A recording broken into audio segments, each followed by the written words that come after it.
नमस्कार मंडळी, तुम्हा सगळ्यांचं पुन्हा एकदा स्वागत आहे माझ्या मैफिल कवितांचे या यूट्यूब चॅनलवर।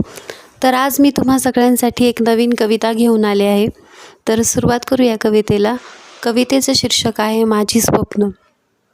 सांगण्यापेक्षा काही गोष्टी कधीतरी सहवासानेही कळाव्या, सांगण्यापेक्षा काही गोष्टी कधीतरी सहवासानेही कळाव्या, आणि मनात दडलेल्या काही गोष्टी त्याने नजरेनेच हेराव्या। माझ्या हसण्याचं बोलण्याचं निरीक्षण त्याने दुरूनही करावं, माझ्या हसण्याचं बोलण्याचं निरीक्षण त्याने दुरूनही करावं, आणि मी हसत असताना नकळतपणे हसू त्याच्या ओठांवरही खुलावं। मी उदास असताना मला पाहून त्याचे डोळेही बारीक व्हावे, मी उदास असताना मला पाहून त्याचे डोळेही बारीक व्हावे, आणि माझ्या ओठांवर हसू आणण्यासाठी थोडे प्रयत्न त्याच्याकडूनही व्हावे। मला बोलतं करण्यासाठी त्याने थोडा वेळ माझ्यासोबत घालवावा, मला बोलतं करण्यासाठी त्याने थोडा वेळ माझ्यासोबत घालवावा, आणि बोलता बोलता त्याच्यासोबत क्षीण जन्मोजन्मीचा नाहीसा व्हावा।